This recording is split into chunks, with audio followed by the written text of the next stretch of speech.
Come on, XSplit. You can do it, bud.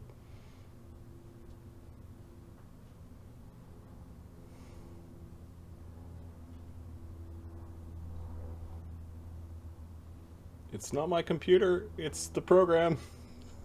My computer's a beast. Can handle you. Come on. Change the scene. There we go. Greetings and welcome to Die Dragon Die presents Master of Puppets Season 1 Episode 29. I am your DM and host Marty, joined by the Ontario crew. How is everyone doing on this fine Saturday evening? Mics are becoming warmer. No, colder. Warmer. Colder. Warmer. Just right. There we go. Right in the Goldilocks zone of awesome. How are you guys doing? I'm good. Wanted to update folks. The old third world country chocolates that have expired are not to be trusted. Just don't do it. It's not worth it, man. Dump it and buy new ones. Trust me. These are the chocolates from Egypt, right? I don't know where the hell they're from. There's so many languages and stuff all over the place. You just went into your cupboard and went, looks good. It said Twix on it. Was it? Or Kit Kat or whatever it was, but I survived. It's good. Are you enjoying your Twax bar? Made from real wax.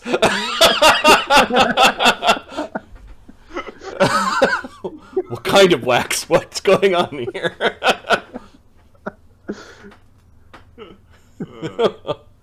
Oh, funny.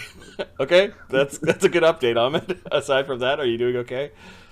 Yeah. Everything's good. The boys are gonna get into their vacation soon for a few weeks, and we're gonna deal with that. Great. Look, we schedule a game. We're scheduling game, aren't we? Just confirming we have it, right? Yeah, we've got game. I think next Thursday and the next Saturday, the next two after this one. So yeah, we're good. Yes, we're kind of marching around Mark's schedule, but that's all good. That's perfectly enough time for me to prepare. Actually, we're getting close to the end of this chapter, so depending on how far we get tonight, it could be that we start up chapter 2 of the Grimstone Chronicles sometime this month, which could be next week, as early as next week. So, cool. Get preparing, Adam. I'm looking at you. Enough procrastinating. Do your prep. And that is the smile of a child who has not done his homework. Right.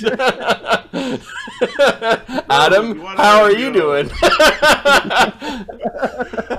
I'm doing all right. Yep. I'm doing all right. I'm hiding from the foul, nasty-ass weather of being around the Great Lakes.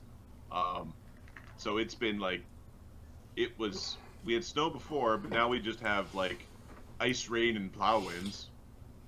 And then it'll like melt, and then it'll be snow, and then it'll be like ice, rain, and then it'll go back to rain, and then plow winds, and it just goes in this cycle of it's either slippery or snowy or rainy, muddy for the next 2 months. So yeah. Right now we're hiding from the rain. Yeah, I don't mind winters in Seattle. I don't blame you. Like my screen door is open. I think it's like 50 degrees outside. I don't know. Sorry. Seattle weather. I want to say it's 5. Oh, it's 39 today. Yeah, just 4. 30, It's 39 is nippy. yeah. It's there's a nice breeze coming in. My apartment was warm, so. It's 6 degrees right now. It'll be 1 degree tonight, and tomorrow it'll be ice rain again. Yay! That's Why are we really talking about the weather? Because That's what you talk about on a bad date. Are you telling me when it comes to me, I can't talk about the weather? Is that what you're saying? Here Alan? we go. Here we go. All I got. Me. well, I was about to do the exact same thing. Would you want to talk about my squatting yesterday? I could, I worked up to a heavy single. I felt good with my 505, and then I brought it down for some pause squats at 405, a couple sets of 3. Marty, let's schedule a time for discussing the group that we have. Get some stiff leg deadlifts right to feeling the ass cheeks. Big booty cheeks. A group meeting where they're just. I'm not looking for a group meeting, but don't invite Adam. Yeah, we'll discuss sleeping on channel. How to do it? How to do it right? How to do it right? It's like you've mastered the. I'm still sitting. I'm still kind of facing the camera, so if Marty just glances, he doesn't see. It's not until it's like your turn. It's The like eyes fluttering.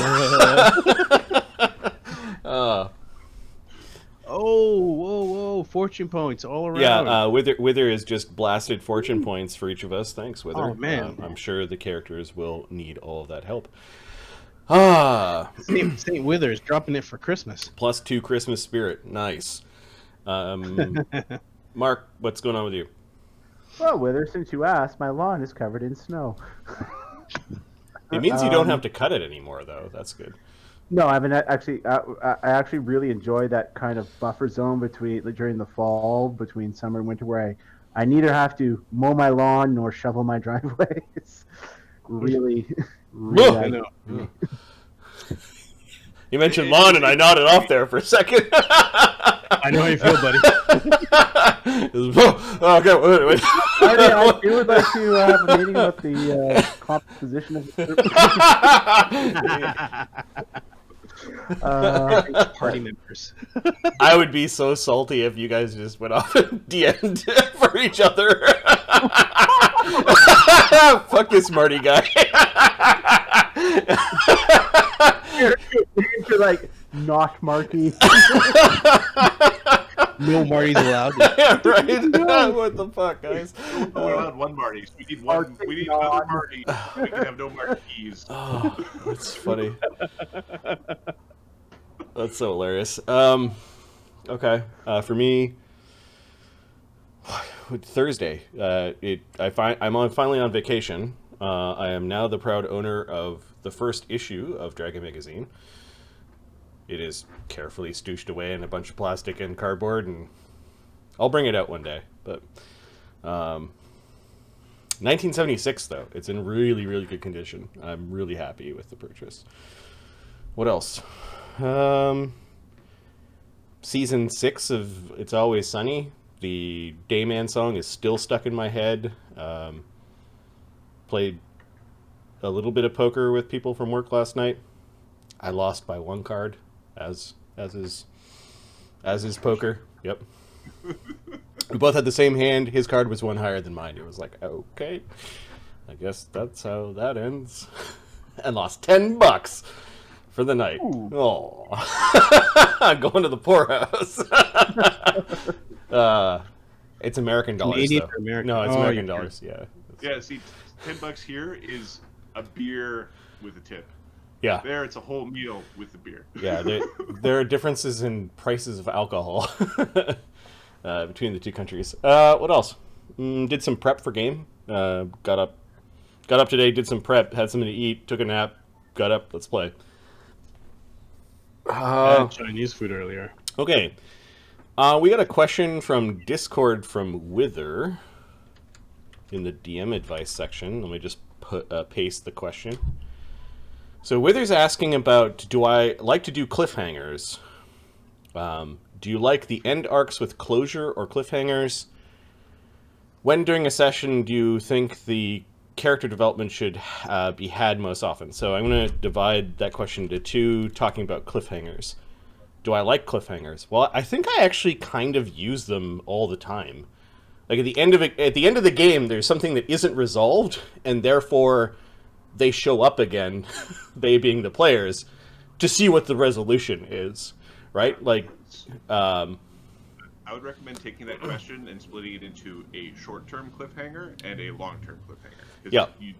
It's 2 different topics. Yeah, so use them as appropriate.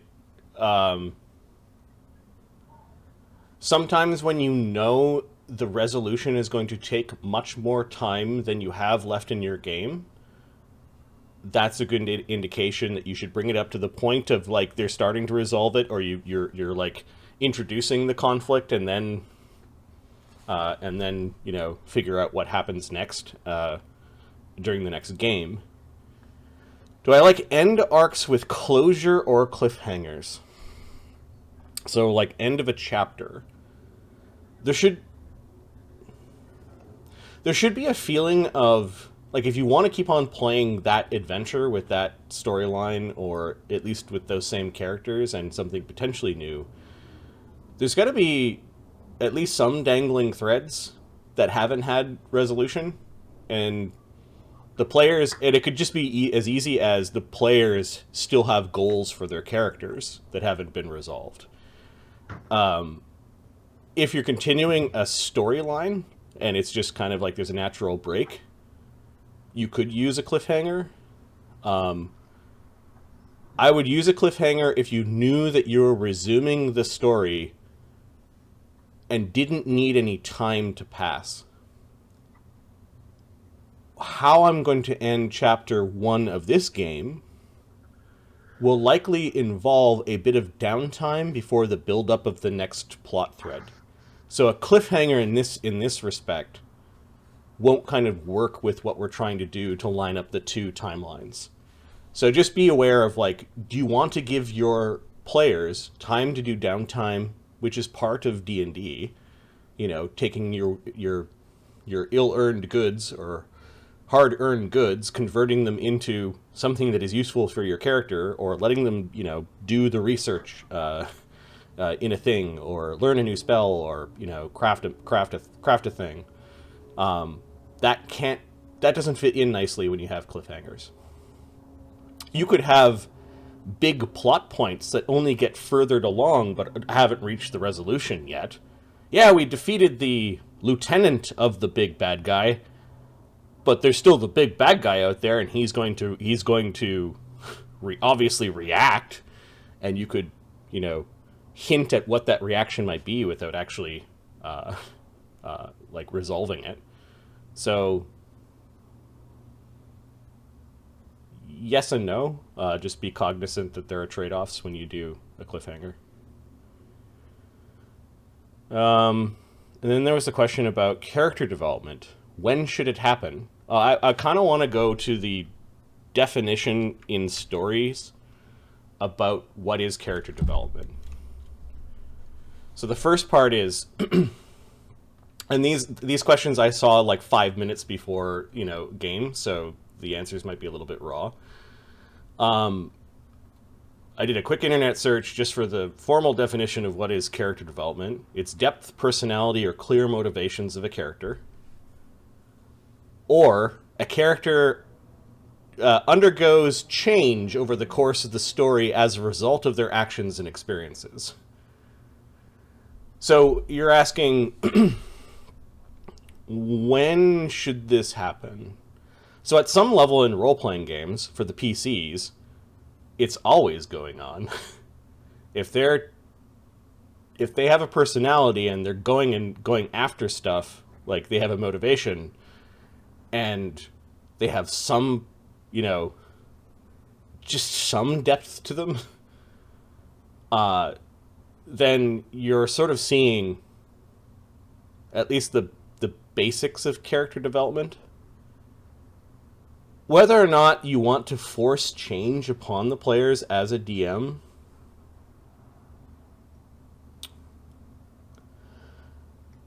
I think if you felt like one player and their character in the party, their character hasn't, like, you haven't forwarded anything about that character in a while, then one of the tactics that we've actually used, and you can see in our game, is that you would have a little mini adventure, a little mini arc that focuses really on one character. The most recent example is we had a game and a half, or 2 games, where it was all about Grakkel and what Grakkel wanted to do and how Grakkel handled the situation, and his friends, i.e. the other, well, friends, loosely Psychopaths. his fellow psychopaths, were there to kind of back him up, maybe in an altruistic way, maybe in a greedy way, but some of the decisions were really Grakkel's decisions, or he made some decisions that got the whole party into trouble and they all had to deal with the consequences together. But that was almost, in my mind, like a mini little Grakkel quest. We learned a lot about Grakkel, and Grakkel made decisions that had consequences and forced Grakkel to basically develop as a character. So I'm not going to run every game where it's always about one character, but those games or even situations can come up, whether it's planned by the DM or elements within a greater story could really appeal to a particular character. And when those things come up organically, take time to explore them. And over time, you will have characters that have growth. And the growth doesn't need to be all at once. It could be in tiny increments, and they might not all grow at the same time and as big. But if you've got a scattering of growth, then you could look back and go, yeah, my character's really progressed. Not only in power, because there is an advancement curve in D&D, but the way that they behave. I've seen, for example, the NPCs, Rat and Junker, they were an example of characters that would have acted the same at the beginning of the story to the end of the story. Like, as NPCs, for that entire chapter, they were two-dimensional because they were NPCs. Not to say NPCs can't have growth, and we do have some. I could get into a counterexample right now. But in my mind, I intended there wasn't going to be a Ghost and Junker quest that made Ghost and Junker, develop. But the second Adam took them on as a PC and primary focus, I've seen them explore things that they wouldn't have explored had they weren't had a PC or had a player not been in charge of them. Like the whole, we're going to get into this sneaky business of reincarnation is not a behavior they had before. It's a behavior they seem to have now. They've learned things about the world, and, we did play the scene where Junker was actually kind of bothered by the result of what he thought was going to be his prank. And that's opened up lore in the world, but it also seems to have an effect on Junker, where Junker now even wants to explore this even further by being the first one. Like, the plot line that's going on right now is, the first actions that they're thinking about is, yes, let's use resurrection or reincarnation and see if it works. Is it the best plan in the world? I don't know, but it is a plan, and it's something that Junker wouldn't have been doing. Also, he didn't have access to reincarnation, but 7th, 8th level Junker as an NPC wouldn't be doing this unless the party asked him to.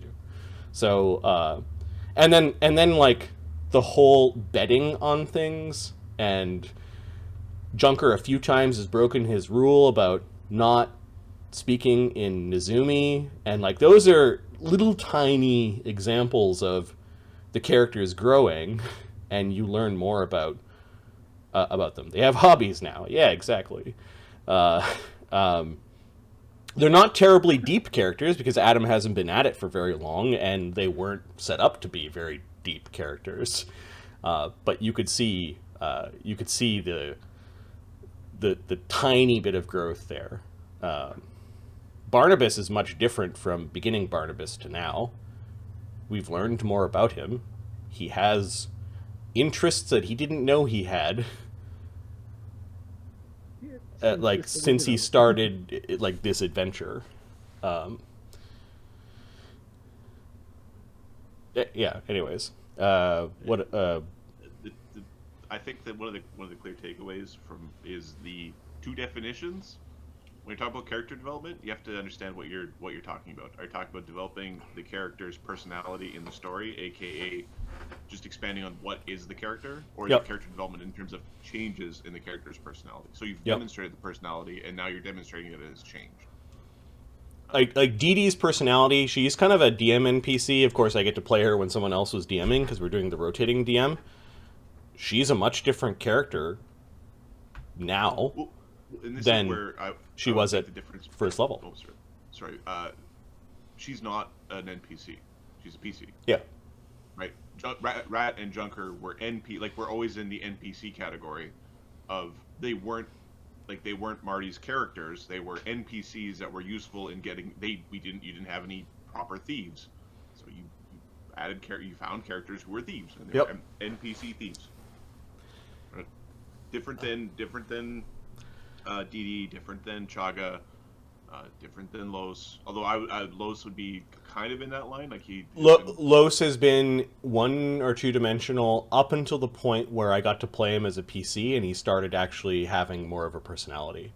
When I had time to focus on just Los and Chaga at the table, that's all I had to do. I was like, Los is going to do things now. And he's gonna interact with the world in the way that the happy-go-lucky swordsman who doesn't get tired anymore he's going to be a bit annoying. But that's like, which caused some of the party to go, oh, that's him. He's stepping from 2-dimensional into the realm of okay, now he has a personality, but now what's the growth?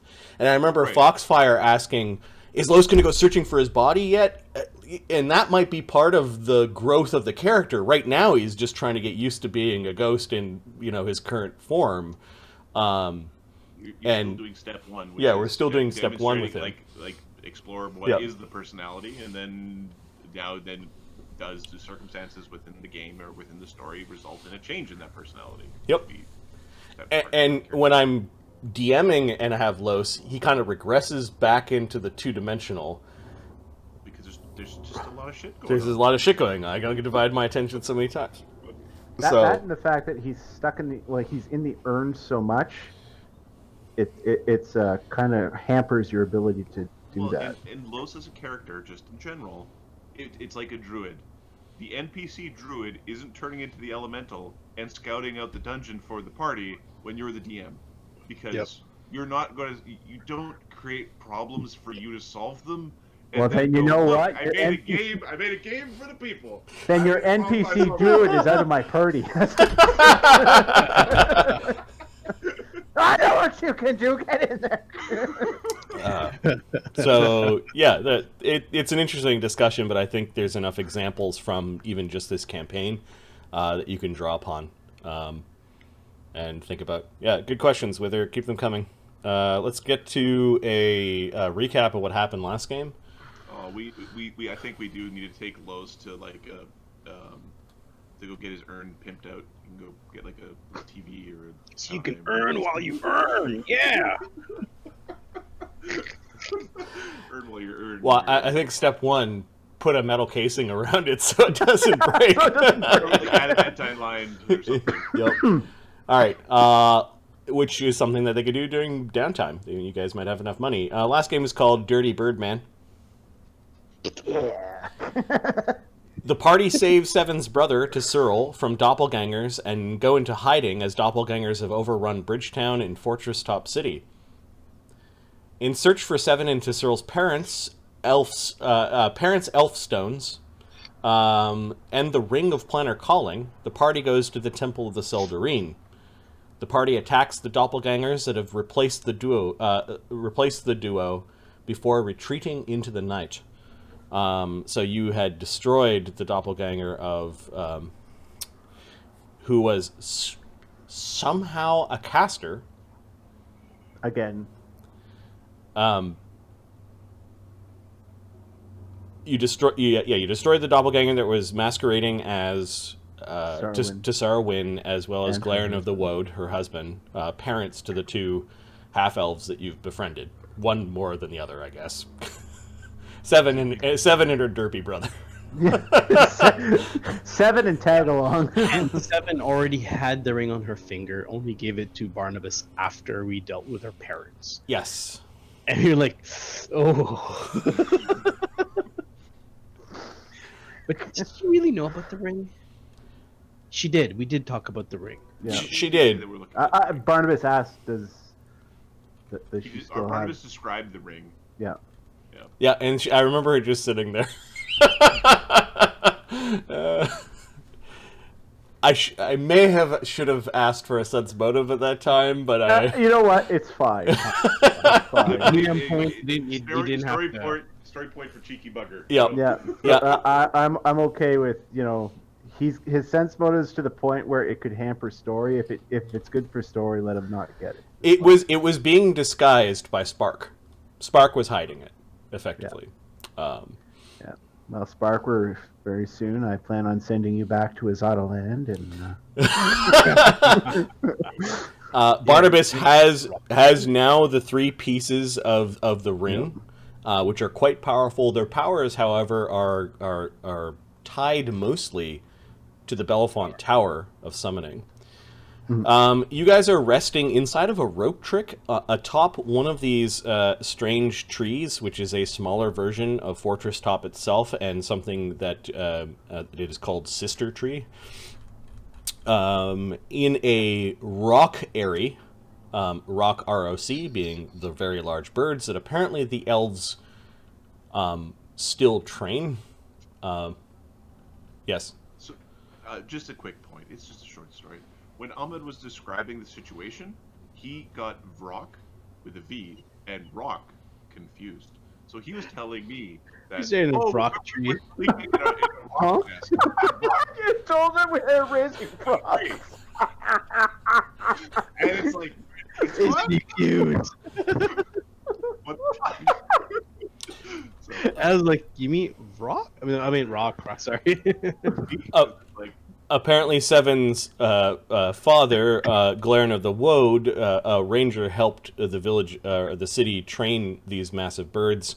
And Seven actually knows what she's calling the baby bird, Horus, who is the size of a small pony.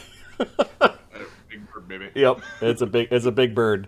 The squawking and chittering of the Elsyrian bush monkeys kind of led you guys to take further efforts to hide, and Chaga put you guys in a rope trick for the next 8 hours. While in the rope trick, what are you guys doing? Let the caster sleep first. I'm gonna take watch. Okay, so Chaga needs 8 hours of rest. I think Barnabus needs 8 hours of rest. Yep. Ghost needs 8 hours of rest. Junker likes sleeping, but he doesn't You- actually you- need to.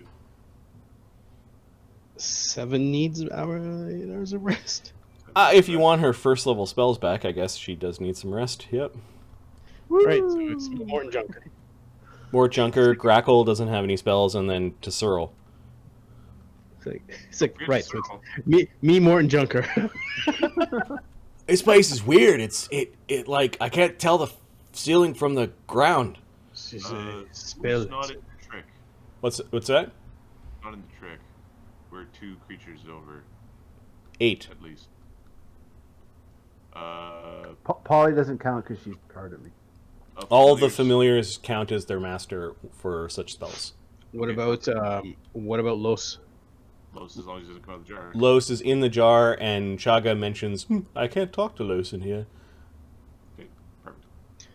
You should tell him that we're in some kind of magic Oh, place. good and, good he point. should stay inside. He doesn't bring Los into the rope trick. He leaves it in the hiding spot with Barnabas's hat. Barnabas's hat. Yeah, basically Barnabas's hat is pulled over the jar right now. A place where we can see it, I hope. Yeah, you could place it. You do have a Just jump down on the sword pointing down. pun intended, a bird's eye view of like the big airy area. The rope only goes up about 8 or 9 feet. Okay. You hid the hat. You can see the bundle of sticks where you hid the hat and the jar. So it looks like this group is going to bed. 7 has clearly never been in a rope trick before. There is sort of like an amazement of the space as to Cyril and 7. 7 explores it a little bit quieter. To Cyril's just standing there and like being loud about his stupid thoughts.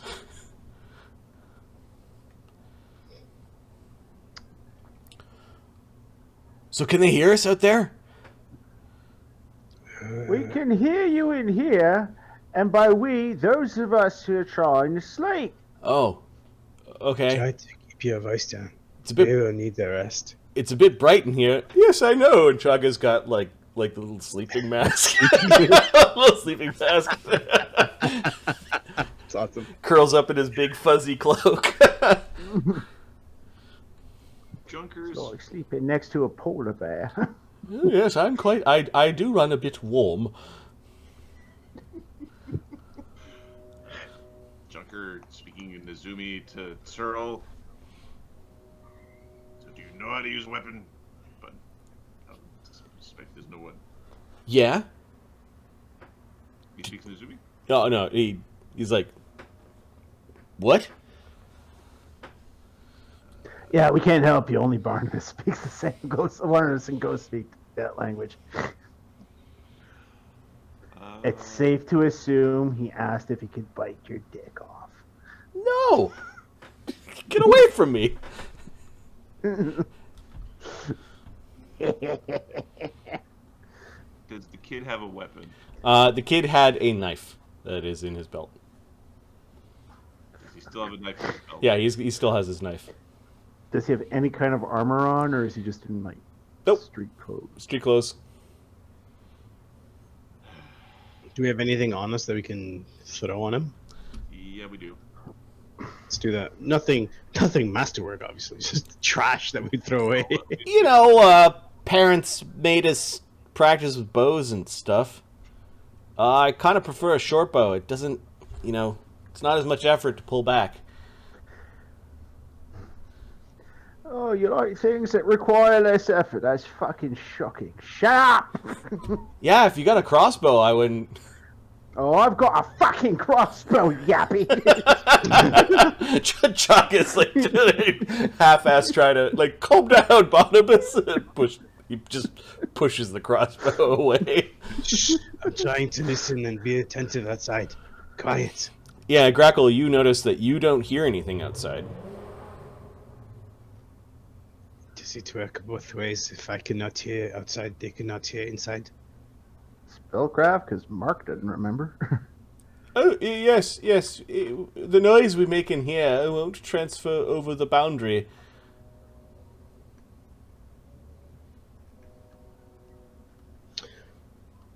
And they cannot see up here. This light does not shine down. Well, Is that also the light does not shine down, however, they'll just see a rope. You can pull the rope up, the though. rope up? No. I thought you could. That was always That's shit. The spell's always said. So there's a floating rope in the middle of What's that? the nest. Well, no, I imagine we would have put it off to the side of it.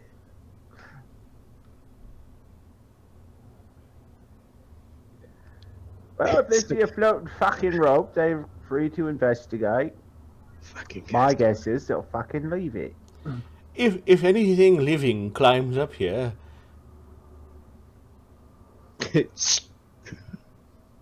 Grakkel, make sure nothing living gets up here. he's already looking down the rope. We're gonna Yep. hand the kid a composite longbow strength 14 and 20 arrows. oh. Yeah, okay.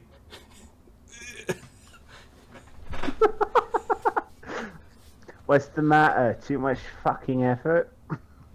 Yeah, this is a pretty strong bow. Okay, we're giving him a staff. We're giving him a +1/masterwork stick, and we're gonna get it back from him later. This is, Okay, yeah, this works. Swings it around. What do they say again? Walk proudly and carry a big stick. I think they also say, shut the Well, fuck up. quiet, you shut the fuck up. Seven mouths the words to Barnabus. I'm sorry. Curls up and tries to get some sleep. It's alright, lass. Sometimes all the gifts land in one basket. And the others fall in a ditch. I think we're also going to put a set of leather. Pleather? Well, do you want to put a chain shirt on him? Like, how responsible do you feel for keeping the jackass alive? It's kind of like, how responsible do I feel like for Want to keep her happy so that the little fly. keeping Budgie alive in a... He's our Budgie in the coal mine. When he dies, we know the danger has just started for us. Okay, Grakkel, you and Junker are kind of on watch a little bit. It's only about a couple of hours later when there's a bit of movement outside. And then there are multiple things that are kind of climbing over the tree and moving through the area. And they look like halfling-sized, white-furred baboons. And this must be the... Fuck. How many hours has it been? It's been a couple of hours while you were in the... I've got tokens for these things. Give me a second. Bush monkeys. Bush monkeys. You might have to wake them up. I think it is time to kill these things. Junker's looking at you, and he's looking at the monkeys. How many monkeys are there? You can see there are 4 of them. And it looks like they were kind of like looking around. One of them actually comes up to the rope and swings on the rope a little bit, and then climbs, and they go up to the bird. One of them throws a little bit of a like dirt at the bird, and they begin to like laugh, as monkeys do, and then they begin to move on. Yeah, the sword was drawn. It's like ready to jump down. Nope. Okay. Give me a perception check.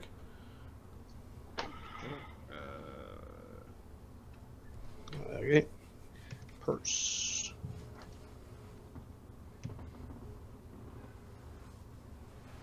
Nice. Very good job, sir. Oh, it's better than I will ever do. 34. Junker, it takes one to know one.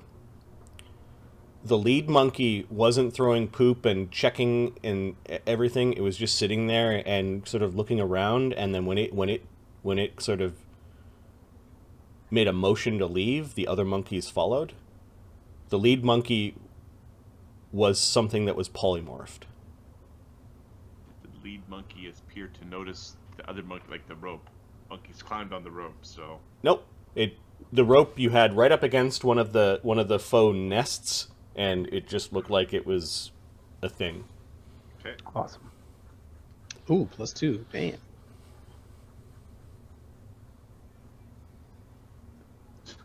Joker's pointed at where there was at the one. Yep. And he's saying very, very slowly in Nizumi, that one, not monkey. Interesting. Can I recognize it, specifically it? Does From the other Grakkel ones? speak Nizumi? Oh, you only said Nizumi? Very slowly. It's Nizumi.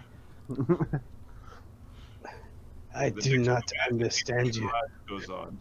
The Joker is trying to mimic King Monkey, that guy. I think the monkey wants to bite you. Hey, what's going on? Says to Cyril, who went to sleep anyways because he was bored, but now he wants in, and he's kind of like trying to elbow his way in between Grakkel and Mort to see down the. Hey, it's just bush monkeys. Yeah, they climb up all over the place. They're vermin. Interesting. These are the same Mort noises. covers poor Junker's ears. Easy.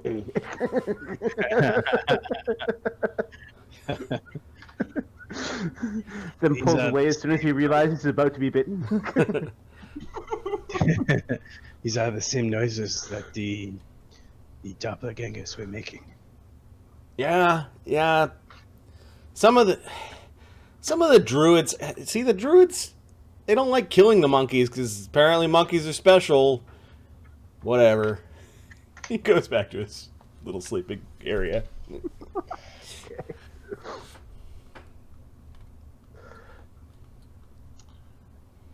in Nizumi you hear the same very slow words of the monkey with the white is special. I know. Monkeys like to bite. It's special.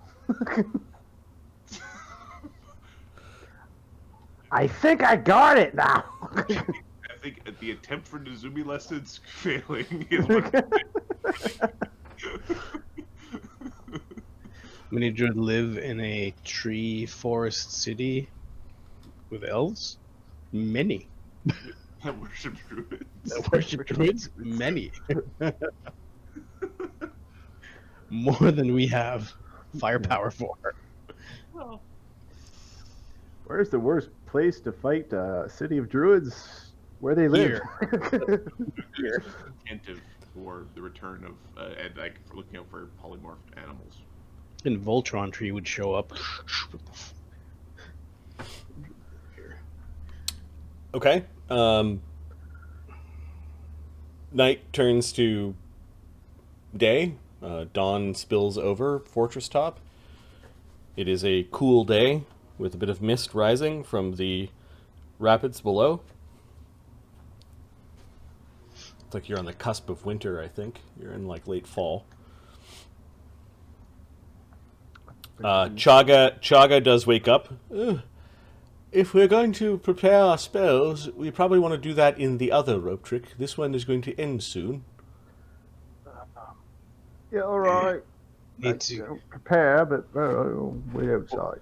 What's the minus? I think we're going to be fatigued if we continue, right? I think bards and sorcerers still have to meditate.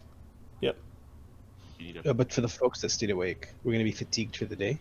Yeah, I guess Mort, Junker, and Grakkel stayed awake up all night, or did you divide the watch into 3? Well, we'll divide it in Mort's going to sleep at some point. Okay. now you guys are tired, but not to the point of penalties. Like same as me right now. Oh, a little better than me. Okay.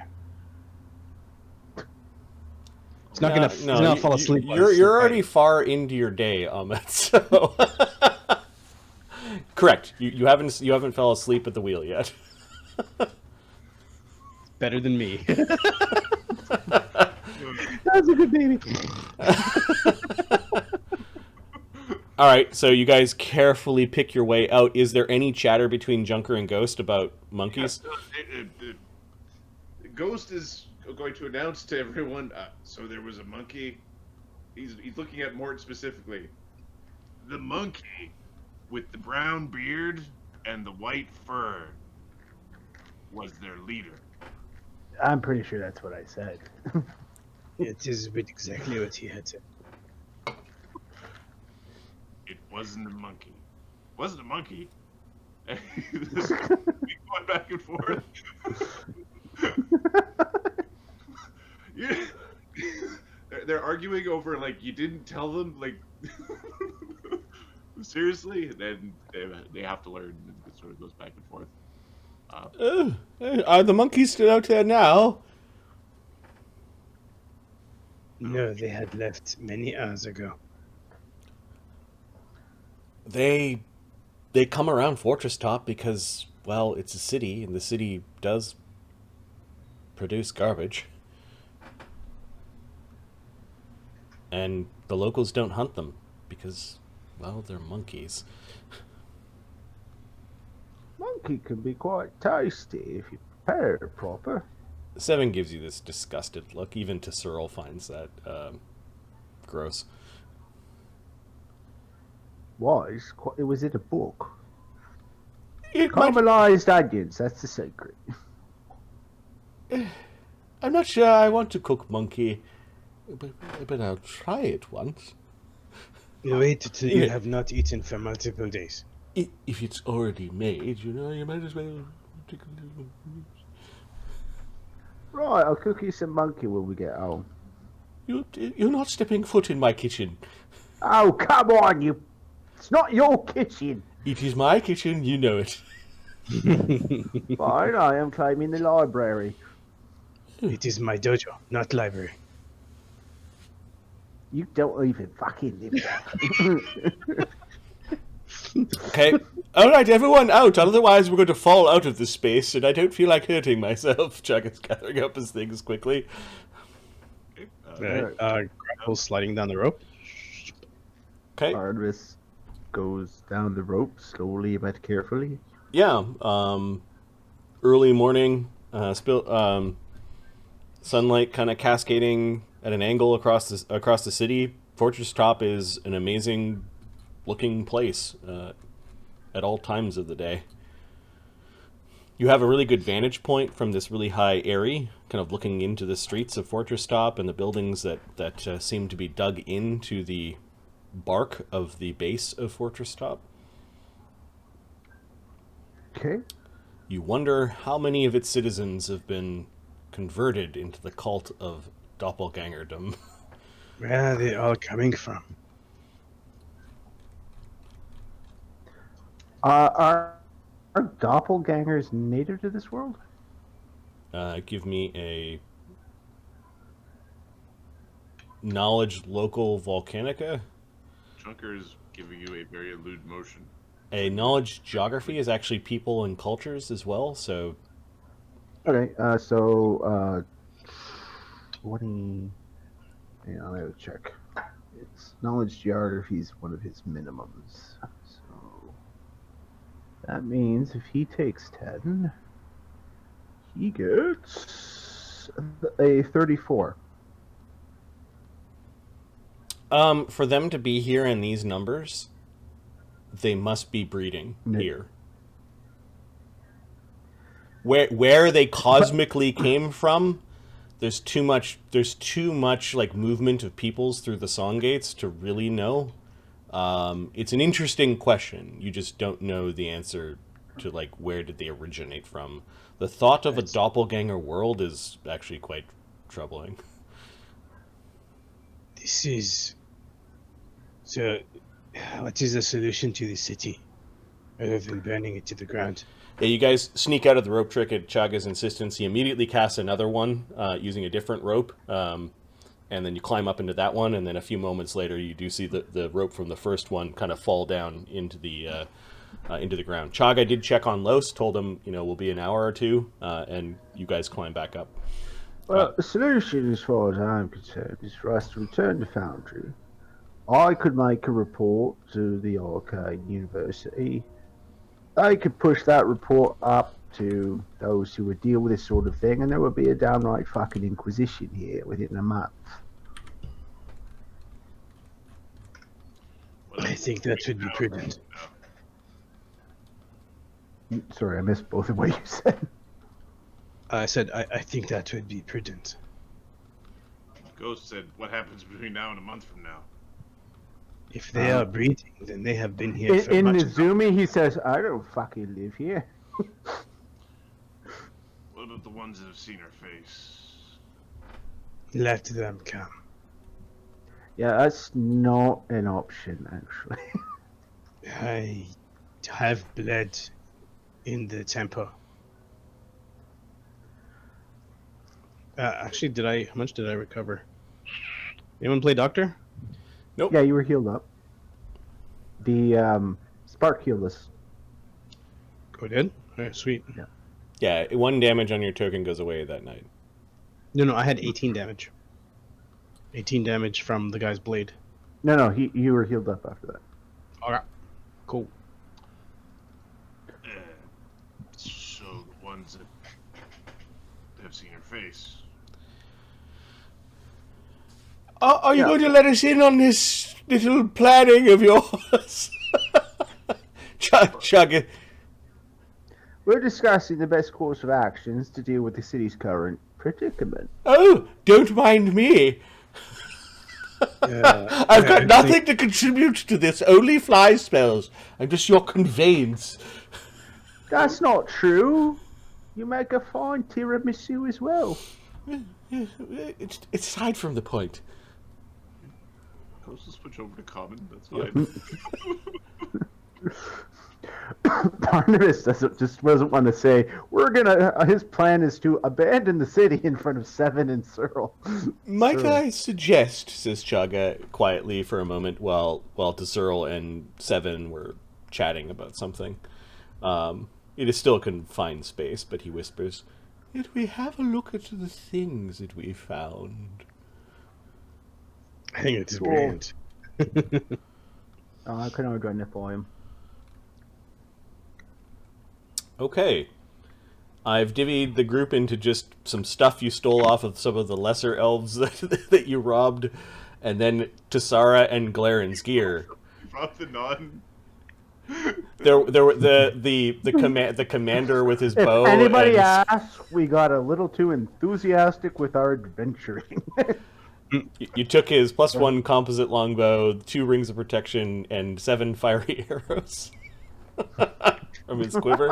Tsarra and her husband's gear are quite potent. What do we get up to? The amulet? Oh. Oh, hello. Cutlass of Storm, +2 shock burst. Ooh, hello. My That's, rider. yeah. Maybe we. That's a very weird yet specific weapon. Yes. We get water blight cutlass. That is one of those weapons when it's meets its purpose, it's very powerful. Otherwise, it's. It's alright. Cutlasses are. I describe them as sabers or cutlasses. I forget what. They are cutlasses. Sabers are a little bit different. Cutlasses are effectively martial weapons that are similar to scimitars. Same crit range. Yeah, the Shocking Burst Cutlass, the Water Blight Cutlass is a interesting weapon. It's basically a water elemental hunting weapon. It also allows you to walk on water, which is neat. Yeah. The Bare Buckled Belt, +2 strength and con. Yeah, boy. The Grumpy's Battle Collar, which was the collar that was worn by the animal companion, was apparently still on the doppelganger of Glaran. You have Fortresstop Mythal tokens. One is a lesser one is a standard token. You don't know what they do. Like the items, when you identify them, connect. If the wearer is elven blood, it connects you to the Mythal's powers. Okay. The Blessings of the Seldarine is probably the most expensive item and powerful in the group. It is a +4 enhancement bonus wisdom headband, plus a +2 enhancement bonus to charisma. It also acts as a holy symbol to Corellon. The Eldritch Plates are +2 spell storing mithril breastplate. The Tsarra's Cloak is a +2 cloak of resistance, also a cloak of elven kind. There is a strange symbol that kind of looks like a half mask. While you are looking at the items, you discover that each of you is seeing a different mask. Okay. You're all describing the mask in different ways.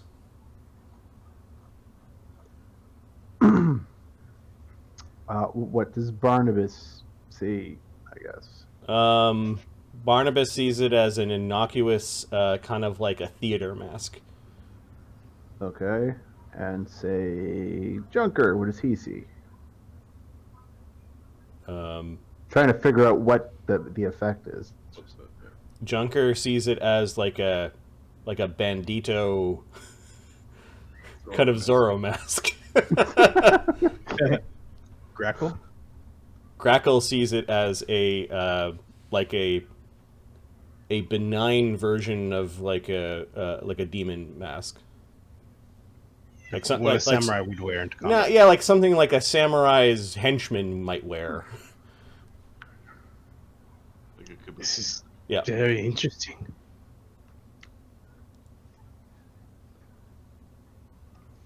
Ooh, Which one is it? This is the symbol? No, it's the thing she had in her hand. She being the doppelganger that was masquerading as Tsarra Wynn. But what is the item here? It's called the heretic symbol. Right, the heretic symbol. Yeah.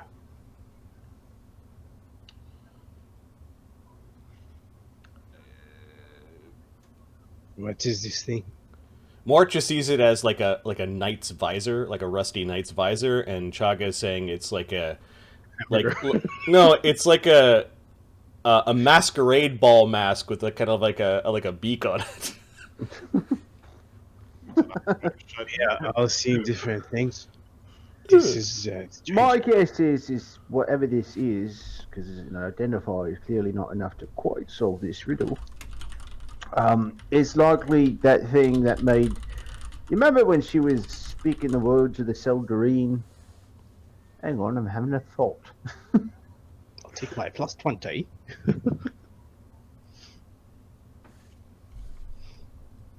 Oh yeah. Remember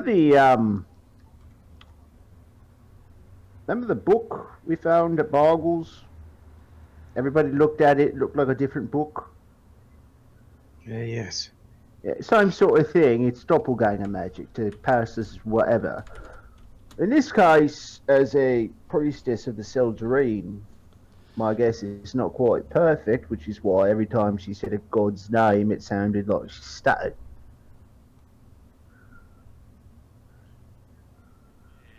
So this allowed her to get magic from the god. Raising pop. Not This her- is for No. If she summoned the Beverly, there's no way the Seldarine sent that. She was basically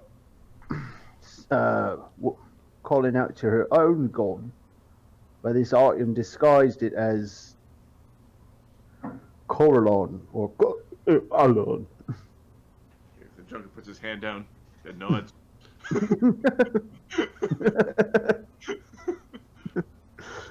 Oh yes, I remember that book. It took on different looks, didn't it? Yeah. Where is it? It's at the library. It's at your library. Yes, it's in my fucking library. Did you read the book yet, Barnabus? I have many books to fucking read. The answer is no.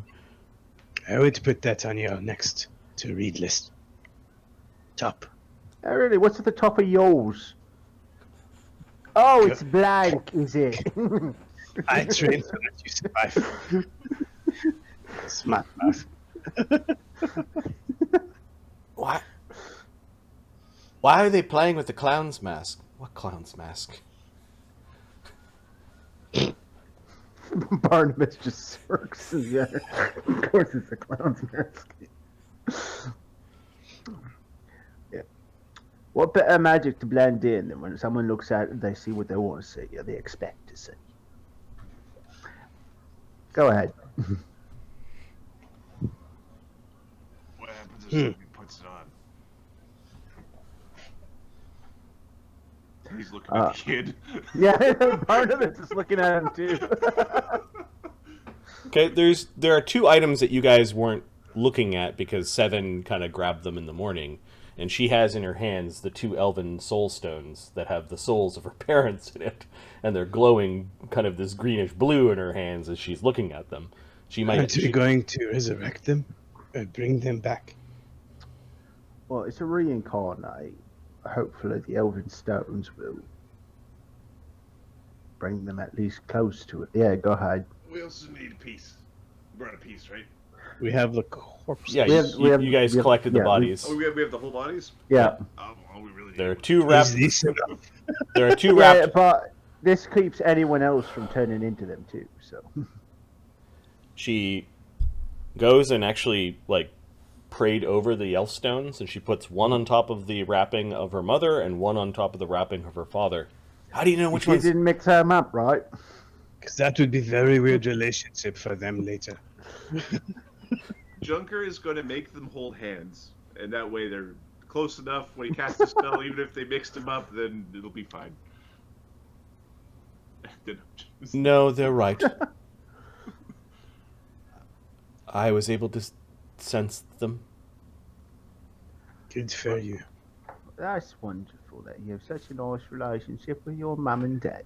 Oh, that might be a sign that she could be open for a divine connection. Or she could do something useful with her life. I swear, Barnabas, you are trying. Quick, cake in your kitchen! Ghost is going. He gets grumpy when he doesn't drink. Yeah, fucking right, you. Should we allow them to breathe? Your problem. All right, there's a boon in the tank. I'll figure out how to incorporate that boon. I think I know how. Thanks, Fox. All right. As long as there's no interruptions, let's get this reincarnated in the way. We can't reincarnate inside the trick, otherwise the trick is going to. No, not inside the trick. That's That's what I mean. Let's get out and get our shit done. Okay, so you guys identified the items and prepared your spells. It's now like 9 a.m. 7. When do they come to feed the birds? They're there now. It kind of looks like somebody let all the birds go. Horse is out there. I know how to feed him. So the ones who are supposed to take care of the birds are likely turned into doppelgangers. Yeah, I told you, my dad looks after the birds. Oh shit. Oh yes. The way of the sword. He does have he does have some others, but have they not been here? And she's looking down the rope trick. You know what? Safety first. You go feed Horace before we leave the rope trick, so we know he's not hungry when we get out there. Yeah. Wait, I have to. Okay, she says. You said you know how to feed him, so do it. Yeah, but if somebody's not been feeding him, he might be really cranky, and cranky rocks sometimes fly off with things smaller than it. Junker will go out with their. Okay. To help with the animal. Going as well. Here, take my stick. Thank you. You are such a hero, lad. He takes It's the truly stick. inspiring. Yeah, 7 takes the stick. She climbs down. She nods at Junker. She seems to be able to look past how fucking ugly Junker is. He kind of stinks a little bit too. Yeah, the bird's a bit uppity. When you get out there, you do find a spot where there is some packaged meat, like dried meat in a chest. It does look like the birds have been scratching at the wooden chest though to try to get at it, like they can smell it. The bird perks up right away when you guys come out. It spreads its feathers kind of in a hostile way. You slowly move over to the box. She opens it up and throws a bit of meat. Horace catches the meat and begins to use its talons and its beak to pull it apart, and large chunks kind of thrown back into its gullet. Junker's giving her like. Yeah, she hucks a couple more that actually end up kind of hitting Horace as he's finishing that one. He just looks at her as he's got like meat hanging out of his talon and continues to tear the pieces apart. By the time he gets to the 3rd pound of meat, it looks like he's slowing down, but he eats it all. Okay, that went well. Close that lid. Does he also need water? They've got He a. just flies down. Good Well, bird. no, his wings are tied. He can't fly anywhere. Poor bird. Do you let it go? What? Should I let him go? Are we going to be back here? I'll come and tend to him later. I can do that, she says. All right. Good for you. Is there an easy way up this tree? Well, yeah, there are ladders and ropes that do lead up. Like, people come up here. If the water, if they have a water trough or whatever, we're gonna create water in it to make Okay, sure there's yeah, some you- extra water. That's what I was going to point Yeah, out. there was a little bit of water at the bottom. Like, the bird could have licked the bottom, but yeah, you make it very easy for it. After it eats, it does go over and it drinks a little bit and then bathes. Kind of dunks its head in the water a little bit. And then spends time preening. Like, Oh, my head would fit right inside that beak and be cracked open like a walnut. Perfect. yeah, he's just a little guy. She doesn't speak to Zuby. There's That's what I was thinking. there's a period of time where they get big enough for elves to ride. And then there's a period of time where they get too big for elves to ride. And then they get bigger than that, I think. Interesting. After, and then they get bigger than that. That's when Joker goes, and then Chaga can ride it. Yeah, a full-grown roc is a gargantuan animal. Well, what you need to do is get an elephant that can ride the roc. Then you get the horse that rides the elephant, and then you ride the horse To victory. Pyramid of meat.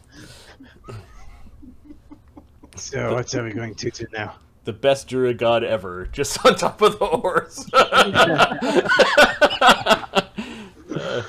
Let's get out of this rope trick. Okay, they begin to come down, pulling the bodies with them. So Should do when it here. Well, answering to Zumi, that's a very good question. Barnabus, do we do it here? Do we have to do it in the fucking temple, or where do we think it's gonna work? Well, no one seems to be coming. How long is it going to take? A couple minutes. Has your mother ever brought anyone here this close to town? Or does she go out into the forest? I never really kept track of everything she did. Then I would just suggest we do it in the forest. Cyril's just like, I don't know. The history of Fortresstop, were there a lot of battles here, or was this a place that they were well defeated before the Imperium moved in?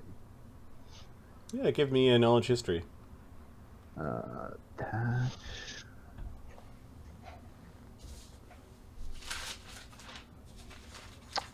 Knowledge history. So 41.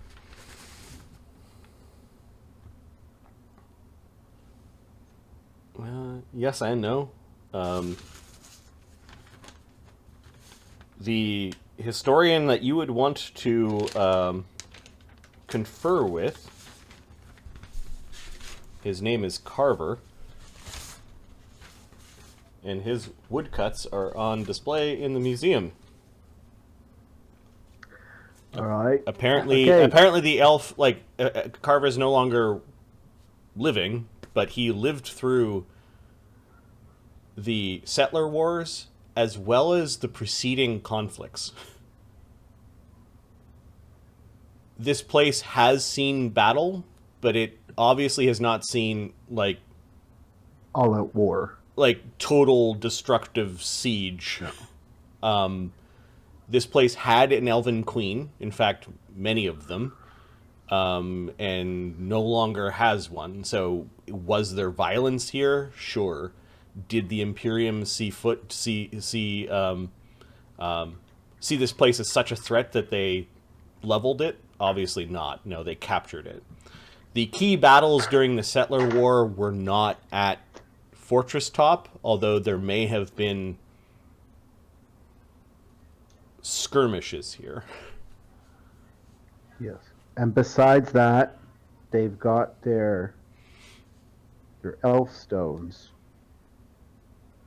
Should allow the process to just go, I'm assuming. Well, their souls are in the gems that are before you. I think Ahmed's concern is they'll go from the gems into if a soul box if there's one here. Yeah. Soul boxes. Grakkel doesn't know.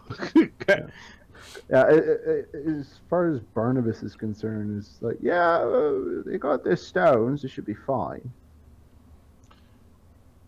Assumptions are the mothers. Other stones and should be means we're testing on the human because we don't really need the human. He just No, we needs don't. the It's guy.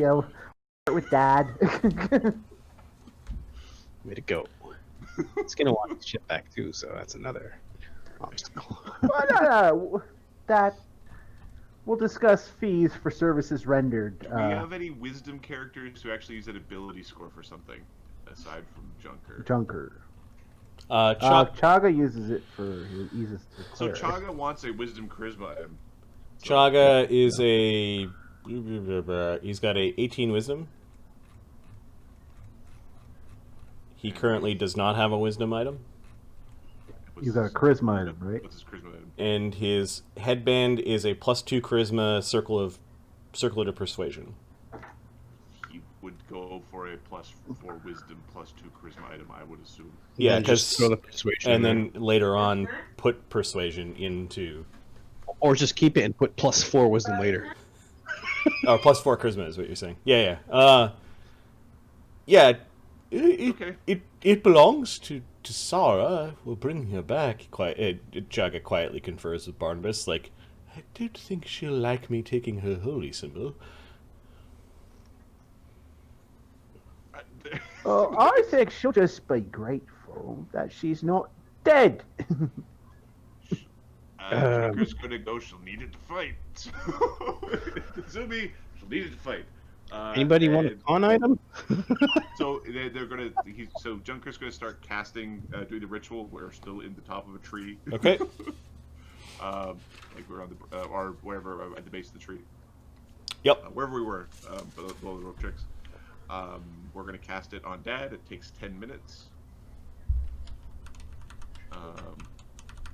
All right, you feel the spell working, and there is indeed a active soul inside the gem that is reacting to the reincarnate. Seven did identify the soul gems correctly, like you didn't somehow switch. She was able to sense the soul of her father and the soul of her mother. The ritual continues. The soul seems to be willing to come back. You are growing concerned as the 10 minutes is going by that the male's body, one of his legs seems to be not responding to the return of life as much as the rest of his body. The body might be on the cusp of just too ripe, as there was a festering wound in his left ankle that seems to have chewed up the leg up to the knee. Reincarnates create a new body, doesn't it? It creates a new body with no, like, it is a whole new body, but we'll see if there's a problem with the spell. That's cool. Keep going. I'm going to spend a DM point. Come back as a cripple. That you successfully cast the spell and return Glaran of the Wode back into humanoid form. But he is missing his left leg from the knee down. As the rottenness of the corpse kind of coalesced into one spot of his body that the spell kind of knew to put into extremities that aren't necessary for life. His form is different. I believe he reincarnates as like a 16-year-old, like an adult. Yeah, I believe it's young adult. He no longer has facial hair. And lo and behold, he has returned to not human form, not elven form, but a crossbreed between the two of them, like some sort of natural half-elf. And we need to find a half-elf token now for him. He does not look like Glaran of Wode. Alright. No shit stain. This is your dad. I know he looks younger than you. Don't mind that. Well, you can still beat your ass, is my, it's my theory. Up and down the block. Doesn't matter if he's called peg leg or not.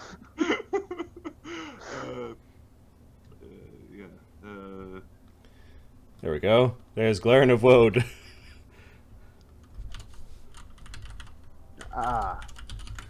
He's so young. 7. Yeah, that ain't my dad. What happened to my dad? It's your dad. Well, we've given him 100 years more life, is what we've done. he doesn't seem to react to like your bickering and arguing and yelling. He has life is returning to him, and Junker is doing a happy dance, Yep. but is poking at the missing leg. Like, what the fuck? You might have been a little ripe. yeah. What happens to the other corpse? Give me a second. What's gonna happen if it consumes a piece of the corpse. Like there's a material component, so if I use the whole corpse, then it's a material component to the spell. Yep. Okay. So the corpse kind of slowly disappeared, except there's a rotten leg where all the corruption, yeah, where all the corruption was. It still looks like a human leg in some oversized boots. I think he has 1 negative level, right? Yes. Okay.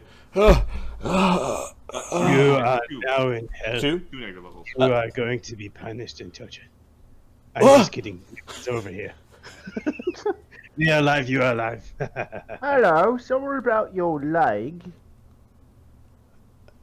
Father? He blinks a little bit and he squints. 7? Oh, he's getting used to the new eyes. Oh, Light would be different for you now. To Cyril? No, that's not my dad. Yeah, he is. He's not looking Is at your that. father Lucky you? he's not a fucking hobgoblin himself.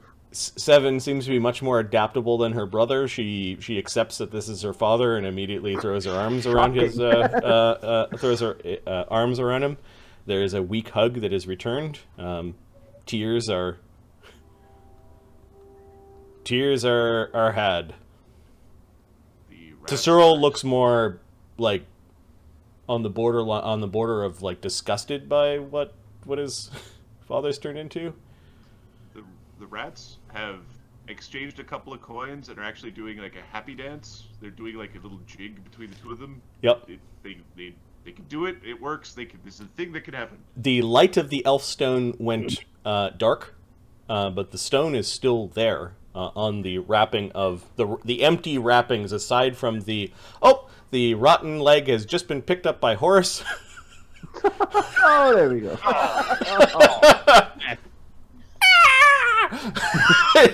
Keys in all units, like Yours now. pecking at the. You do not want that. Hey! 7 goes over, tries to get it back, but no. Horace Grakkel pulls her back. Like, no, you don't want to get in there. Horace It is is useless. There has to be magic to happen. okay. Who are these people? Who are you? Oh, we are a band of intrepid adventurers. Adventurers. Yeah, they helped. You're all in danger. There are these. Oh, could it be from the doppelgangers? Junker is trying to shoo Glaran of Wode away from Tsarra because they're on the edge of being too stank. We gotta get this other show on the road. Basically pushing him over. Okay. Starting the next spell. All right. Grakkel's making sure nothing interrupts him. It looked like me. The creature. Yeah, that's what they do. Listen, you're telling us nothing we don't know so far. We are aware that there are doppelgangers in your city. Your daughter was smart enough to get us to help her, so rescue you and your wife. He points to her corpse. She should be coming alive soon. Tsarra. She's dead? Not for long. Yeah, but so are you, and you're fine now, so it's really not that big a deal now, is it? Junker wants the priestess back to get rid of his Dex drape. I don't blame you. Oh, is that the only reason? I know it's not the only reason, but that is a reason. That is a reason. There's Very good reasons reason. to bring them back for sure. There's multiple. This is one. All right. Glaran is kind of shifting over to the corpse, and he does pull the wrapping back to have a look at to Tsarra's face. Junker is well into the spell. He's got that dirty look of like. Stay back. Do not interrupt his spell. He grabs Seven's hand and reaches a hand out to Cyril. Cyril looks at the hand and kind of reluctantly puts his hand. He holds the hand of his children while Junker begins the second reincarnation spell for the day. Barnabus looks back at Tsarra. Oh, shithead, why don't you give your old man a stick to lean on? He's only got one fucking leg. Sir looks at you, he hunkers down and kind of leans in and kind of props his dad up a little bit. They cannot peel their eyes away from the magic that is taking fold. Junker, you feel like you're tapping into definite elven blessings. Like, there are forces at work here that are impacting your reincarnation. So it's not random. It is not random. It may be the blessings that these were highly devout people. And it's not a goblin or anything weird that Tsarra turns into. She turns into not an elf, not a human, but also a true half-elf. As if their love and bond as elf and human have been bolstered and blessed by the gods. In some elven eyes, it might be seen as a curse. Well, you lost like 300 years of life. She does not look like herself when she returns. She is a young half-elf. Freaking smoke show.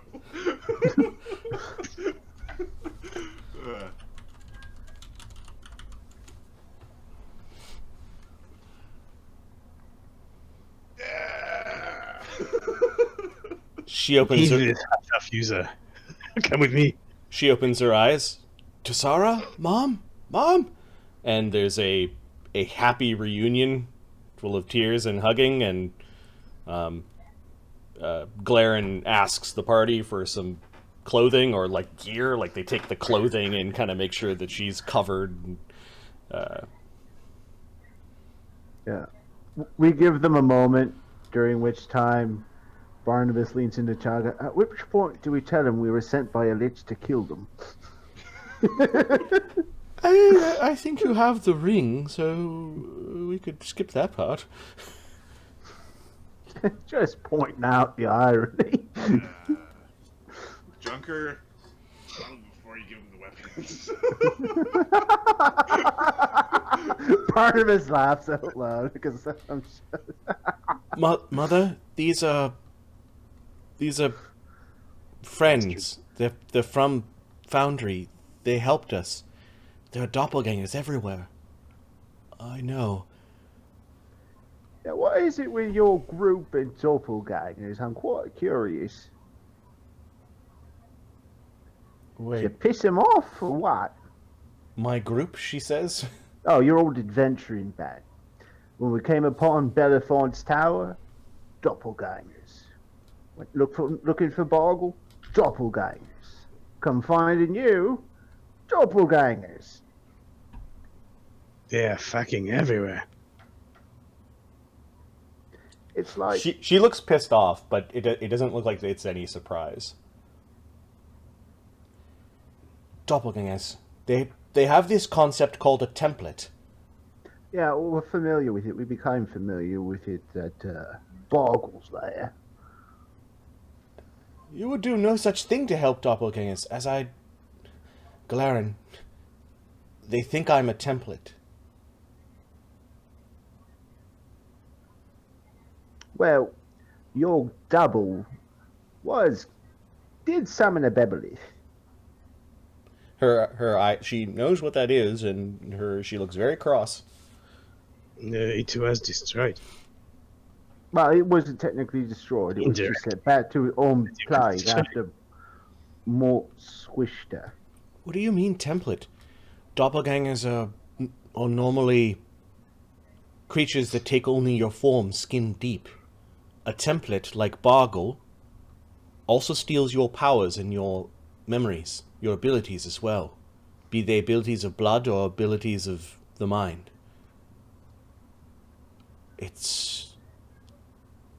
Malefont said it was extremely rare. It has something to do with our, well, I guess, ill luck. What did you do? that you were all this unlucky. You We- must have done something together. You look like the adventuring sort. Yes. In your adventures, you've made no enemies. Not this stupid.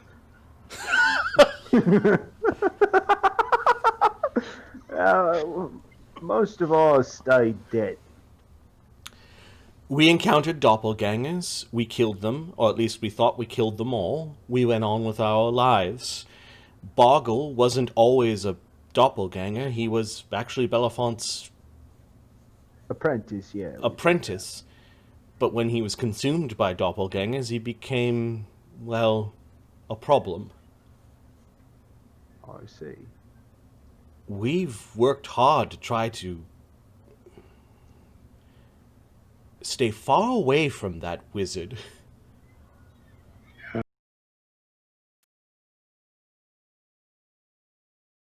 Yeah, he's also dead.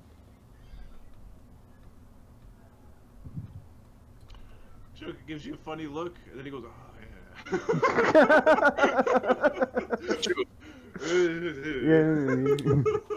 Spark comes zipping over, like during the spells. Spark was not in the rope trick with you guys. It kind of just hid off to the side or was doing things. You're not worried about him. Or her. I go take a stump dump. Excuse me. I Or thought just announces it and just finds the stump. Keep talking, I'm listening.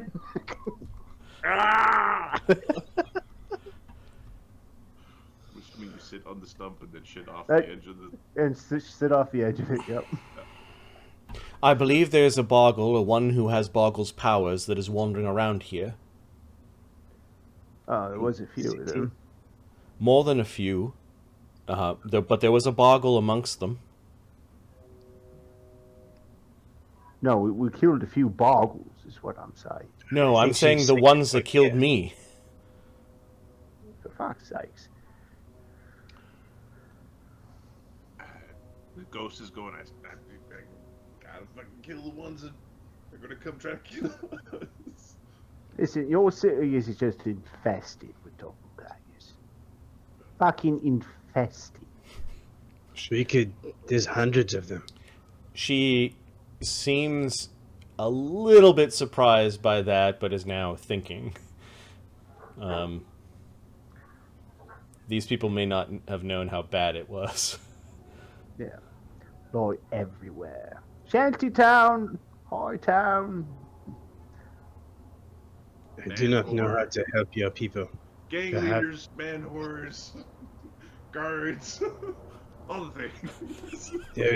If there is someone of power you can talk to, perhaps that will be a good start. But we do not have anything to help you. Surely Do not the fight them. surely the warden would need to know about this. Yes, but what is a treant going to do? They're speaking in Elven. Hmm. Well, what is the warden? Aside from a tree, I imagine he does something else. He's Druid, perhaps? he is a moderately powerful druid, but ultimately he serves. The custodian? Yes. Alright. So, simple test for if it's a doppelganger or not, they can bleed. If the blood turns green, it's a doppelganger. The custodian is an interesting man, she says. He's a foul-tempered drow? Not necessarily foul-tempered. He's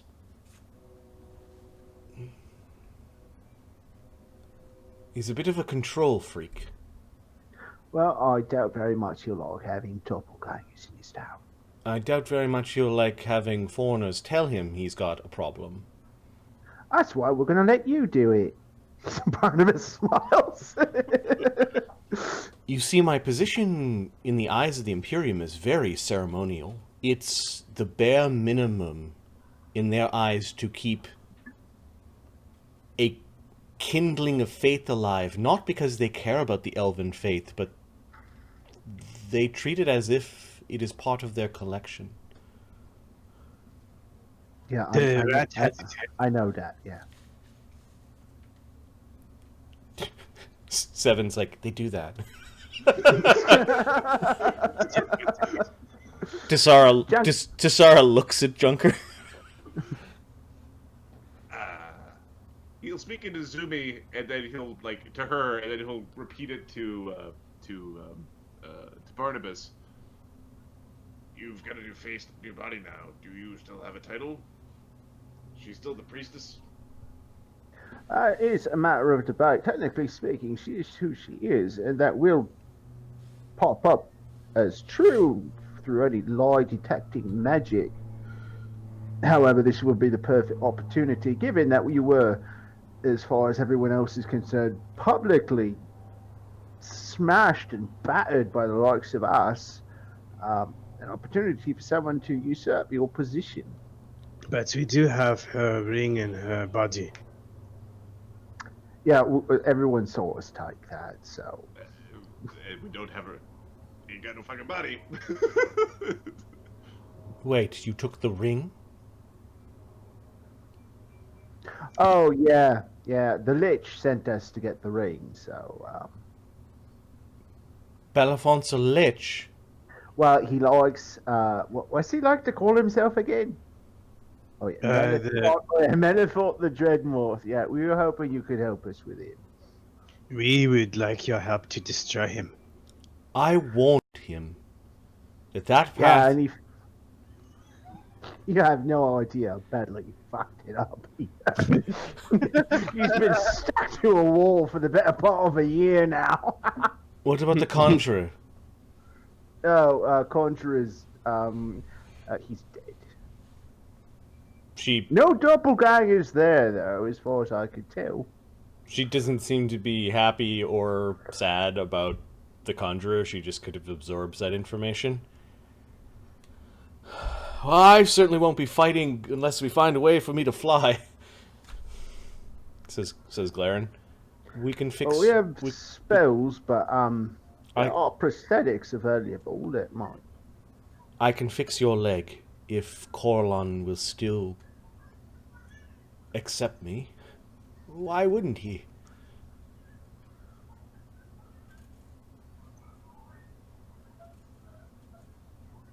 Oh, those are things. Oh! Yeah. There is the matter of our payment.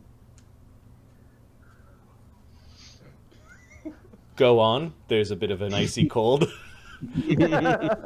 You have a ring that doesn't belong to you. Is that sufficient? No. See, what we could have done, really, just left you for dead, taking the ring and buggered off. But what we have done is brought you and your dearly beloved back. Reunited now, family. If we walked away with the things you had before, you know, your second chance that we've given you, I'd be willing to call that all's fair. We would, however, perhaps be willing to return such items to you in exchange for another favor in return.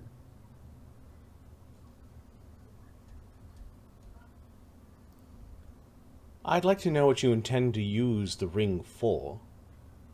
Well, first I would like to ask you, what would it do with relation to Malefont's tower? Malefont's tower wasn't always Malefont's tower. Well, one would assume not, yeah, but... He didn't build it, and he didn't build the thing that the tower is built on top of. Dear, I might not be an elf, but I'm good enough with history, alright? I know it wasn't him, but we know what the tower does. What does the ring do with the tower once completely assembled? So you've seen the pit? The fucking pit? What? You've been underneath the tower? He's looking at Junker Rat in the Zoom. Is there a fucking pit I don't know about? You know about a pit under the tower? It is called the Endless Pit to the Plains. With that ring and the tower, you can summon very great and powerful beings to this world. Yeah, we best not give I that ain't to seen that Malefont. shit in the basement. Yeah, we missed that one on the tour. Glaran just kind of goes, huh. So I ask you And again, what do you intend on doing with that ring? I kept that my piece of the ring so that Malefont couldn't play with the pit. Well, keeping it away from Malefont at this point is our goal. She grimaces at the name. We might need assistance, especially of the divine type with an undead of his power. He might have fucked up becoming a lich, doesn't mean he's not dangerous. You want my assistance to destroy Malefont, or whatever abomination he has turned into. Yes. And you will give us our things back. Yes. I think it's a fair price. Grakkel's like looking back and forth like, what the fuck? Don't fucking stop. Junker's got. Yes, Junker. He's pointing at his face where like he's got like Bell's palsy from the. Oh, and can you fix his space? It's been like that forever now. She looks and nods. I will need some time to re-prepare my spells, restore my love's leg, and... I imagine you're a bit tired right now yourself. If I look different... And she goes over to the trough of water and looks at her reflection. Yeah, you look different. They're so broad, she says about her cheekbones. You're still beautiful to me, my love. Junker puts his hand up. Goes Junker! puts his hand down. No, okay. You notice that Spark goes up to Tsarra and like is speaking to her, like just in a high pitch language. Do any of you speak Celestial? Barnabus does. Remember, Malefont had a strange desire to connect with the creatures of Abaddon, the lords of Gehenna. Yes. Why? We have to...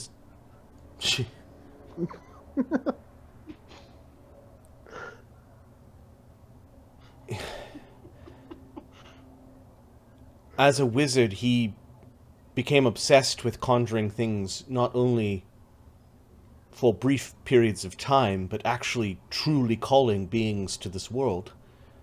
Before we split up, I managed to summon or conjure Spark here, who is still here of her own accord. Yeah. Alright. Malefont wanted to use the powers of the tower to conjure creatures of death, of war, of pestilence and disease for his own whims and power. He cared not who died in the process. He cared not for the danger of the citizens of Foundry. That is why he needs to be destroyed. We're kind of hoping it's going to be easy. When we left, he was chained to a wall, where he's been for quite some time, so... You chained the lich to the wall? Oh, no, he fucked up the whole thing. He made a terrible mistake. Yeah, he's getting kind of pushy about us releasing him, so... Oh, yes, we've been living in the tower for some time to make sure that no one else lets him out of his predicament. That's exactly why we've been doing that, yeah. if she speaks to me, Ghost also says it's also cheap. Get it? Spark's paying attention to you. Barnabas, is this deal like on the up and up, or do you have other motives for the deal? His other motives for the deal are... Let's see how everybody looks when this fight's over. If it is as simple as they walk in and she blasts it with holy energy and it's done, well, it's no. There's probably a double cross coming. So bluff check. Oh, on Tsarra Wynn and Glaran? Yeah. Because you want their things? Yeah. Okay. And yeah. And yes, I admit that's evil. All right. But they got some good shit. What if you lose your PP and if you regenerate? Okay, yeah, give me a bluff. She is a cleric with sense motive, so give me a second. Without her item. Yes. And 2 negative levels. And 2 negative levels. It'll take a week of rest for them to get back into full fighting shape. Oh, it takes us about that long to get home, so. I got a 36. She got a 22. What about the little light thingy? Shut up! Sorry, dude. Things there. The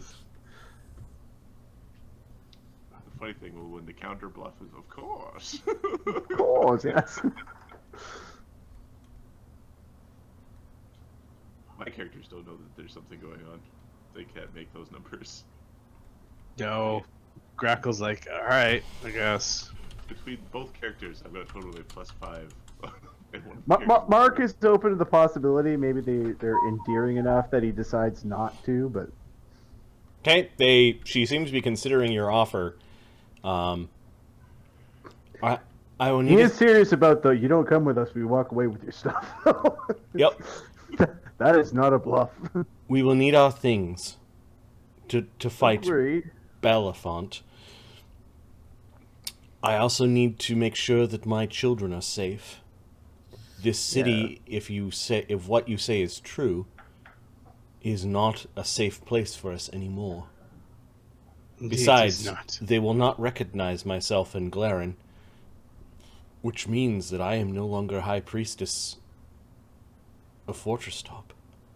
Might as well come back. Exchanging a couple of coins.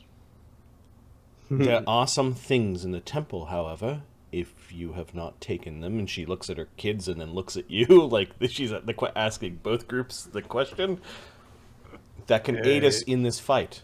And this is your boon being spent. Such as? There is a elvish staff of healing. Ooh, they don't need that. We need that. We did not fetch anything from your temple.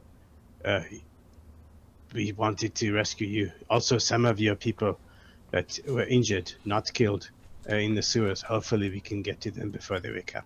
I can show you where it is, and I will sweeten our deal. You may have the staff when Malefont has been destroyed. Is more than fair. We will, however, be keeping possession of the tower, as it's been our home for quite some time. As long as you use the tower defenses are quite useful. The endless pit to the plains is not a thing that should be used. What are the tower defenses? Oh, you can use magic towards the tower and summon things. It's quite useful, really. And there's the whole binding thing, and Fultro Tower. It feels like you're the leader of the group, so I will accept your word. oh, me? No, I just do the talking. I am the true leader of this group. And then in Nizumi, and the pan. I will accept your word for all of your companions that you will not use the powers of the tower, and you will leave that ill-found chamber alone. Well, given that I don't even know where that chamber is, I don't think that will be a problem. I know how to get there. You obviously haven't played with his bedside chair. We believe you do not know how to get inside his room. I can get inside his room. But you Probably. told me earlier you could not do it.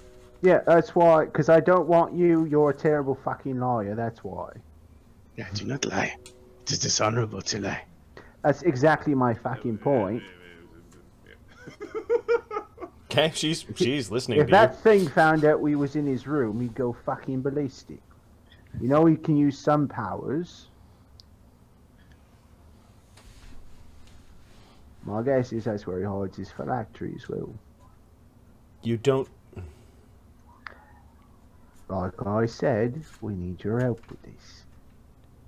Fine. Yes, Junker. Or The only proof we have that he has any powers was your drunken fever dream. yeah, they don't fucking need to know that. I want all the I want all the help we can get with this. Are you crazy?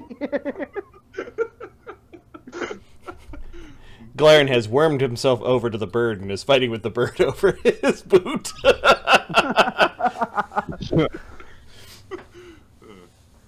Oh, you're gonna want to shake that out. Make sure your old phalanges is gone.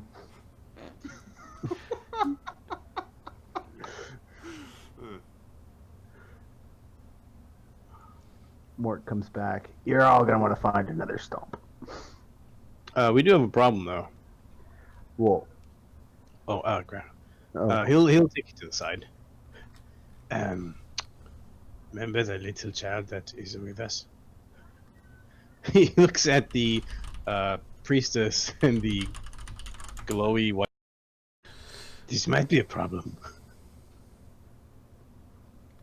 Oh, yeah. Perhaps we should talk to him before. Yeah, I'll speak with Alistair. Maybe he'll just stay in his room for the time. I will leave that to you. It will require at least 2 weeks for us to return to full strength. That is acceptable. We It will do, take us- however, need to find another place for you to rest. Can't they just rest on the road the way back to the city? We could get a cat. We should leave. What would we do with a cat? I think you meant cart. Yes, exactly. Cat. Oh, yes. If you tell us where this staff is, maybe some of us could sneak back to the temple and... Sneak back to the temple? Oh, yes, we had the fight against your doppelkin... Junker's like... outside the temple, dear. It's okay, they defeated both your doppelkin. If I'm a template, there could be more of me. Oh, no.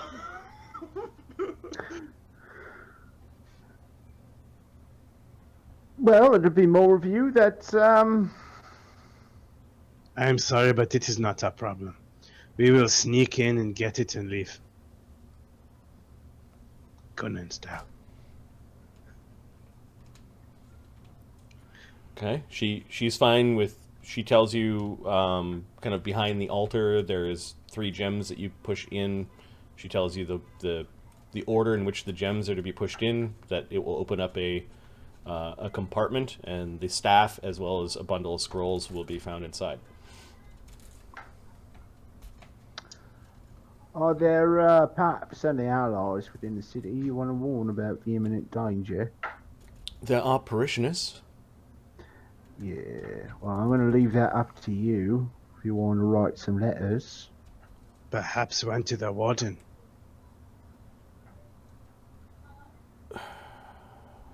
This tree thing. The warden has been acting erratically as of late.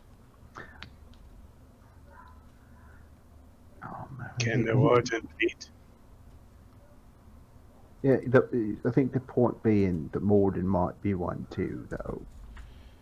Maybe we can just find out. Pulls the sword. The warden is quite large. He's very old. He's sort of rooted into place, and he sends his lesser treants out to do his whim.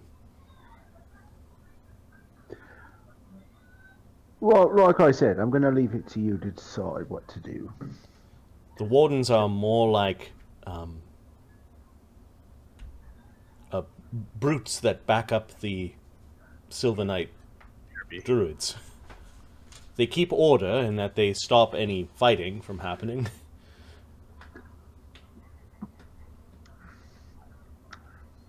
I suppose we should send a message to him. I could send a message via bird.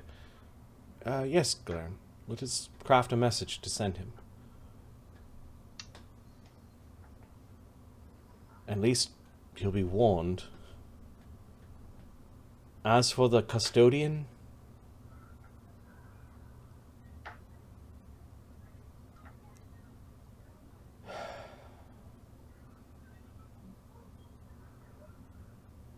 I suppose he should know. He'll likely require proof. The innkeeper Murdusk, we know for a fact. He's a doppelganger. Have him picked up, make him bleed, it'll turn green.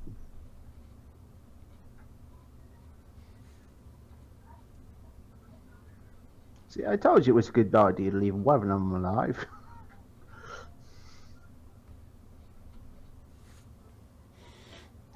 Yeah, go ahead.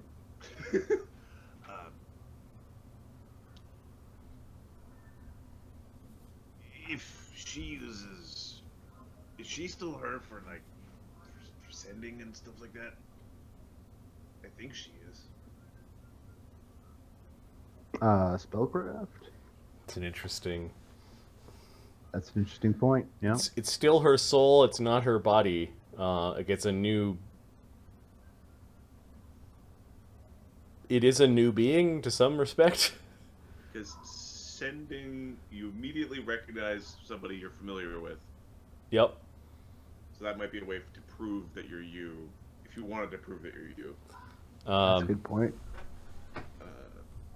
So, if she's a priest and she's doing all that priesty stuff, she should be able to blast out a couple of just hit a couple of sendings in the morning. Hey, leader guy. If you see me, it's not me because I died.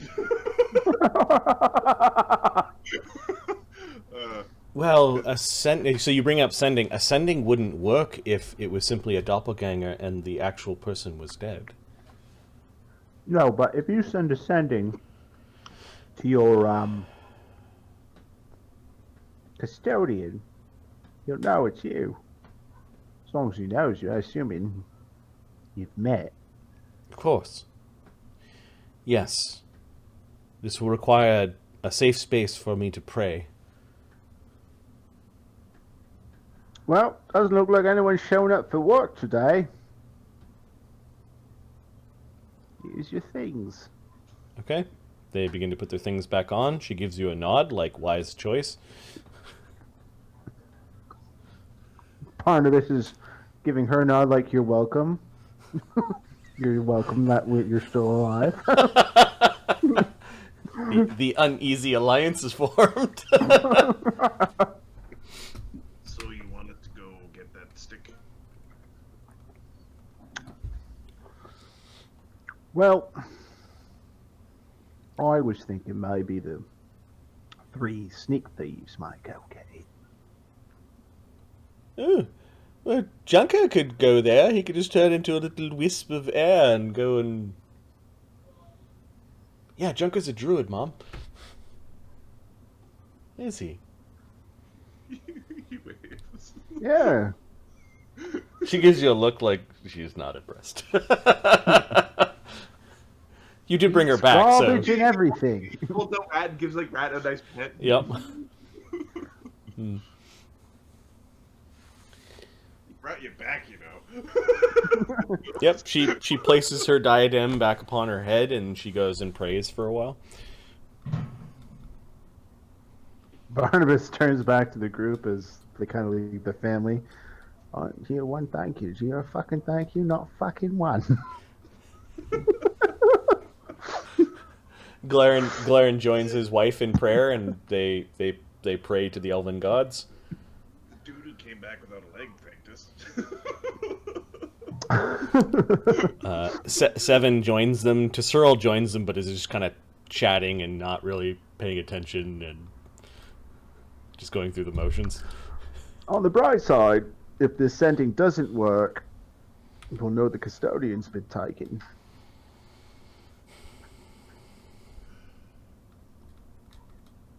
Go ahead. What Or if is it the gas? custodian was already a doppelganger before she got turned? Ooh. Well, then it would work. However, she's an elf, so... my guess is the custodian's been here long enough. Oh, remember she said that they moved here when she was a child. They were invited here because an opening was made. Old priest died. Alright. Said ghost in common. Alright. Let's remember one thing. These are all excellent questions. End of the day, not our fucking problem. So just get the staff and run. You're fucking right, my friend. What about blue guy? The blue guy. Oh, Viggo might be leaving now that he dropped off his package. Yeah, you might be able to get a lift with him. We could sniff them out to see if they have any infectious problem. Yeah, sure. And if they happen to have a little wizard, what's one next? That's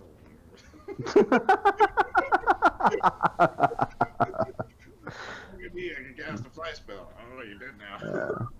We need to be careful, though. We were seen murdering the High Priestess of the Seldarine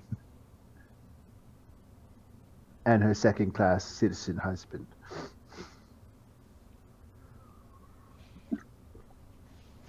Yeah. Well, you were seen. Go. All right. Many of us were seen. Okay. I think that the Junker. You do see some activity at the treeward spires, and it looks like there's a lot of guards out along the bridge today. Like more so than the day before. Yeah. Can't imagine why. What with all the murder? Not murder, because if they were just replaced, if we go there, they're just back there. It's just like, oh, like nothing happened. Except without their stuff. You actually see a few elves like flying lazy circles around the spires.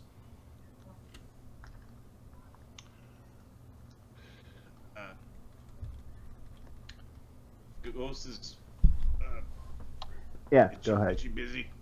Well, they might know what the tokens do, Well, they've got the tokens back. but they can't use them now. No, they got elven blood. They can use them. I thought they needed all the elven blood. No. I don't believe so. Oh, fucking find out. I think it's, they just don't give them to the halvesies. They have put, when you gave them their stuff back, they have put the tokens back on their bodies. You could see the Glaran has as like a cloak pin and What does a token thing do? Let them finish their prayers. I don't want them to fucking start over again.